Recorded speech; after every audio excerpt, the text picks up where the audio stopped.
Hello and नमस्कार दोस्तों, piston power auto channel में आपका स्वागत है। इस वीडियो में हम देखने वाले हैं व्हाट इज़ कंप्रेशन रेशो। बहुत ही सिंपल सा कंसेप्ट है ये ऑटोमोबाइल में इसका बहुत यूज़ होता है। कंप्रेशन रेशो हर एक इंजन जो डिज़ाइन किया जाता है वो इस जो कंप्रेशन रेशो है उसको मद्देनज़र रखते हुए। तो चलिए अभी हम इसकी डेफिनेशन क्या है, कंप्रेशन रेशो क्या होता है वो देखते हैं। तो कंप्रेशन रेशो है total volume divide by clearance volume. तो टोटल वॉल्यूम को V1 और इसको क्लियरेंस वॉल्यूम को V2 बोलते हैं। अभी ये जो V1 है टोटल वॉल्यूम, ये रहता है swept volume plus clearance volume. अभी आप यहाँ पे जो डायग्राम मैंने ड्रॉ की है, ये देखिए सिलेंडर है इंजन का, ये पिस्टन, एक कनेक्टिंग रॉड है, क्रैंक है। तो अभी ये पिस्टन जो है अभी डाउन बॉटम पोजीशन पे, सबसे नीचे वाली पोजीशन जो रहती है उसे BDC बोलते हैं, और सबसे टॉप वाली उसके आगे पिस्टन नहीं जा सकता उसको TDC कहते हैं, मतलब top dead centre. BDC means bottom dead centre. तो अभी ये जो सिलेंडर है उसका टोटल वॉल्यूम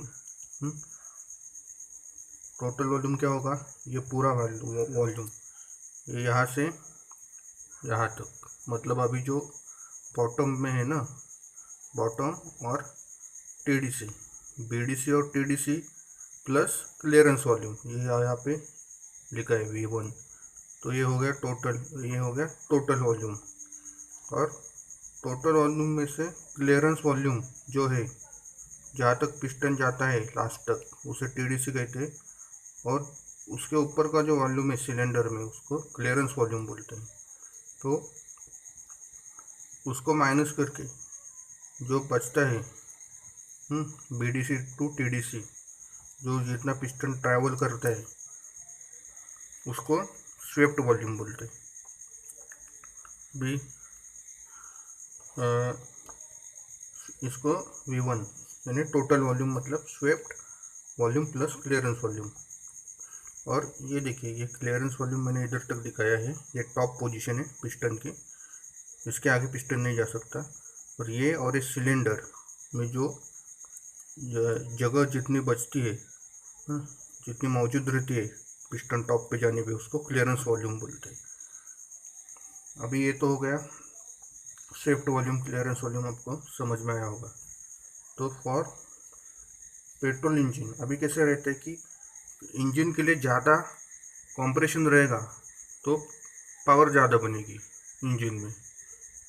पावर बनेगी मतलब क्या, फ्यूल जो है ना वो कंप्लीट बर्न, पूरा के पूरा बर्न होगा। माना कि कुछ अमाउंट में जाता है, 100% में जाता है फ्यूल, और आपने कंप्रेशन सपोज कि डीजल इंजन है उसमें आपने 18 दे दिया, मतलब 18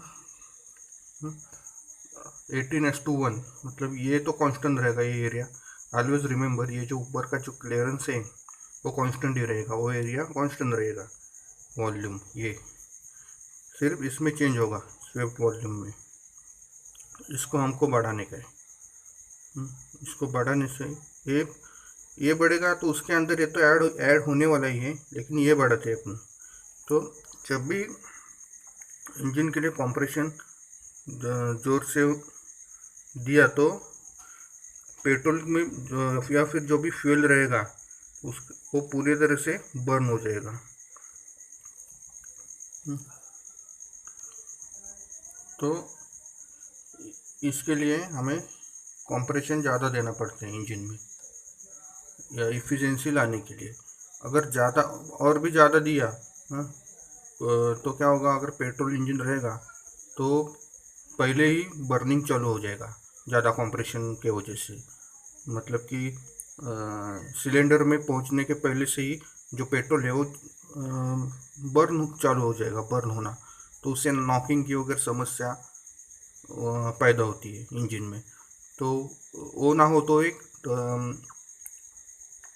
करेक्ट वैल्यू निकाल के वो कंप्रेशन रेशियो हमें उस तरीके से निकालना पड़ता है। तो वैसे ही कंप्रेशन का जो एक स्टैंडर्ड है फॉर पेट्रोल इंजन ये है 8:1 to 10:1, मतलब इसके रेंज में 8:1। 8:1 कैसे आ गया, ये है V1 और ये V2, मतलब ये ऐसे है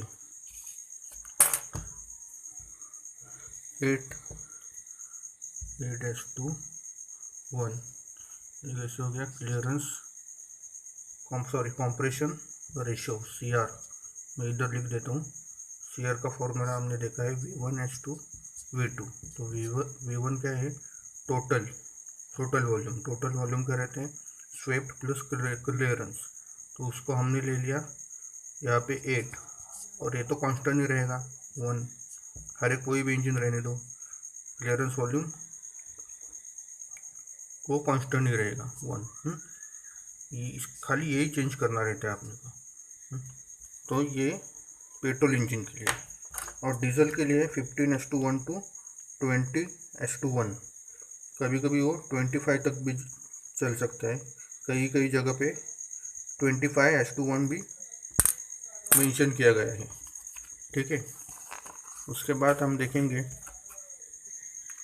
for BS6 engine it is 9:1 to 10:1। ये क्यों है, क्योंकि पहले जो मैंने इससे पहले जो वीडियो बना है BS6 के ऊपर, उसमें बताया है कि कंप्रेशन रेशियो हाई रहता है। कंप्रेशन रेशियो हाई होने के वजह से ये 9:1 to 10:1 इसका अभी हो चुका है कंप्रेशन BS6 इंजन में। और 10:1 सम टाइम, मतलब ये जो भी बड़े इंजन है 150 के ऊपर के, उसके लिए 10:1 to 11:1, ज़्यादा करके 10:1 तक ही वो रखते हैं टू अवॉइड नॉकिंग। मैंने बताया कि जो फ्यूल है वो पहले ही बर्न होता है सिलेंडर में पहुंचने से पहले, ज़्यादा कंप्रेशन की वजह से, तो वो अवॉइड करने के लिए 10 तक रखते हैं। ठीक है, अभी यहाँ पे देखिए पेट्रोल इंजन में जो है ना, सबसे इम्पोर्टेंट मैं अभी बताने वाला हूँ कि पेट्रोल इंजन में स्पार्क प्लग रहता है, तो उसको एक्सटर्नल इग्निशन सिस्टम कहा जाता है, और डीजल में स्पार्क प्लग नहीं रहता। तो कई जगह पे यही पूछा जाता है ज़्यादा करके कि डीजल में स्पार्क प्लग ये प्लग क्यों नहीं रहता। अभी देखिए डीजल में प्लग नहीं है, उसमें क्या डीजल का कोई प्रॉब्लम नहीं है, प्रॉब्लम रहता है पेट्रोल का मेनली, और लोग डीजल को ही पूछते हैं, डीजल में ये स्पार्क प्लग नहीं रहता। तो उसका रीज़न क्या है, उसका रीज़न है पेट्रोल का फ्लैश पॉइंट। अभी आपको एक बात समझ लो कि फ्लैश पॉइंट मतलब क्या रहता है। अब एक एक्सपेरिमेंट कर लेना कि एक मोमबत्ती लेना, कैंडल, और कैंडल के जो उसकी जो फ्लेम है उसके नज़दीक एक माचिस की तीली लेना, माचिस की तीली रखने का,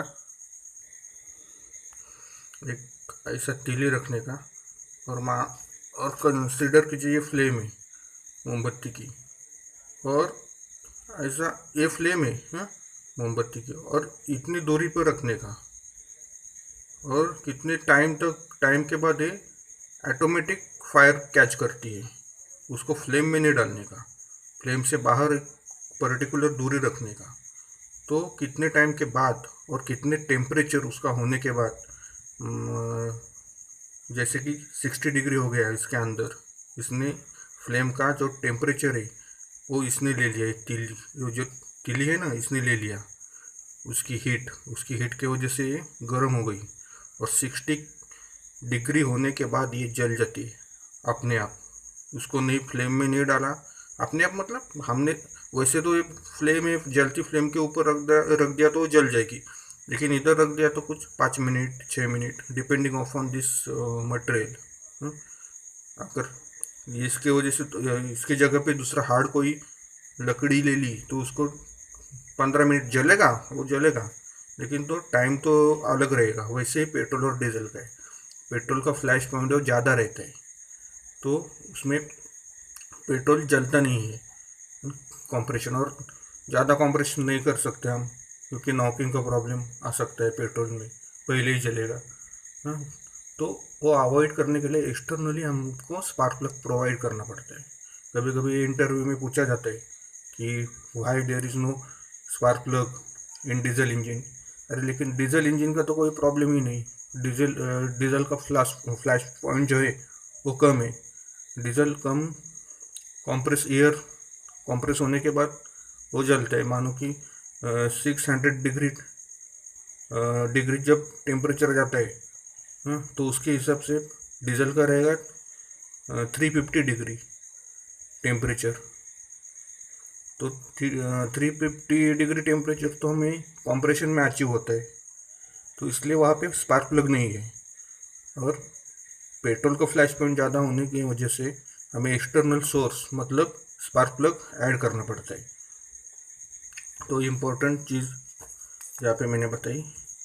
सभी लोग बोलते हैं कि डीजल में स्पार्क प्लग नहीं रहता, तो डीजल का तो वैसे कोई प्रॉब्लम नहीं है, प्रॉब्लम पेट्रोल का रहता है मेनली, क्योंकि पेट्रोल का फ्लैश पॉइंट ज़्यादा है। अभी मैंने बताया फ्लैश पॉइंट, अगर ये माचिस की तीली को 10 मिनट अगर लगते हैं चलने को, और दूसरी तीली है इसको 5 मिनट लगते हैं जलने को सेम टाइम, हाँ, सेम तीली को, मतलब थोड़ी अलग रहेगी, ऐसी दो रहेगी तो हम क्या करेंगे, हमें 5 मिनट में ही जलाने का है, तो ये तो 5 मिनट में जलती है, इसका कोई प्रॉब्लम नहीं है।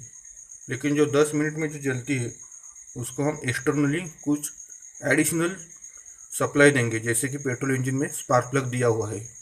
तो फ्लैश पॉइंट इम्पोर्टेंट है यहाँ पे।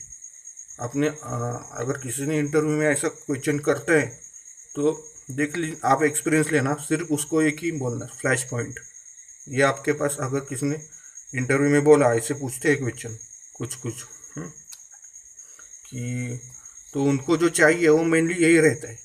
और ये सवाल जो पूछेगा, ये क्वेश्चन वही पूछेगा जिसको परफेक्ट मालूम है, परफेक्ट नॉलेज है, जिसके पास वही पूछेगा कि पेट्रोल में स्पार्क प्लग क्यों है और डीजल में क्यों नहीं है, ऐसा क्या डिफरेंस है।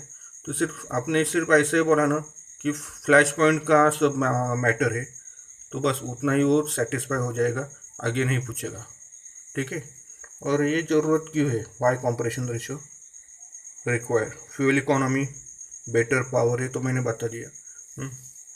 तो ये देखिए, ये सब कंप्रेशन रेशियो का सबसे इम्पोर्टेंट रहता है इंजन में। कंप्रेशन रेशियो क्या है, total volume divide by clearance volume, V1/V2, और V1 यहाँ पे स्वेप्ट प्लस क्लियरेंस। ये डायग्राम देख लीजिए, ये बॉटम डेड सेंटर है TDC, piston BDC to TDC जाता है, हाँ, कंप्रेस करते हुए। मतलब यहाँ से मानो कि 8:1 है, तो ये 8 का वॉल्यूम लेके यहाँ तक जाता है, 8 का वॉल्यूम, और ये 1 ही है, तो ये हो गया वो 8:1। सपोज यहाँ पे सब 18:1 है, 18:1 मतलब क्या, ये 18 का वॉल्यूम है, इसकी साइज़ बढ़ा दी, इसको इधर से स्टार्ट किया। अभी 8 जो मैं बोला तो इधर से BDC इधर से लिया, ये पॉइंट से। जब मैं 18 बोलूँगा तो इधर से लेना पड़ेगा, वॉल्यूम बढ़ाना पड़ेगा ना, ये वॉल्यूम बढ़ गया, तो ये वॉल्यूम 18 हो गया, और ये तो कांस्टेंट रहेगा एज 1। तो ऐसे उसको एक प्रॉपरली सेट करना पड़ता है इंजन को, कितना वॉल्यूम रखे, कंप्रेशन रेशियो रखे। अभी BS4 में क्या चाहिए अपने को, फ्यूल कम्प्लीटली बर्न होना चाहिए, NOx, नाइट्रोजन ऑक्साइड, वो नहीं निकलना चाहिए। इसकी वजह से कंप्रेशन रेशियो बढ़ा दिया है, क्योंकि पूरा का पूरा फ्यूल बर्न होगा। 100% जाएगा तो कुछ तो 92-95% तक बर्न होगा। अभी जो नॉकिंग का वगैरह जो प्रॉब्लम है, तो इंजन का साइज़ वगैरह कॉम्पैक्ट कर दिया है, कम कर दिया है, उसके वजह से थोड़ा वो और कम हो जाएगा। और भी कुछ चीज़ें हैं, इंजेक्टर है, और भी चीज़ें ज़रा उसमें ऐड है। तो वो भी कैसा है कि उन्होंने परफेक्ट मैच किया रहेगा क्या रखने का है। और फ्यूल भी थोड़ा सा चेंज है, अब अगर देखेंगे BS6 जो मोटरसाइकिल है, बाइक है, डीजल तो चेंज ही है ट्रक बस के लिए BS6 का, तो गैसोलीन पेट्रोल डीजल ये चेंज है। तो यही रीज़न रहता है उसके अंदर, कंप्रेशन रेशो के वजह से फ्यूल भी चेंज करना पड़ा है। तो ठीक है।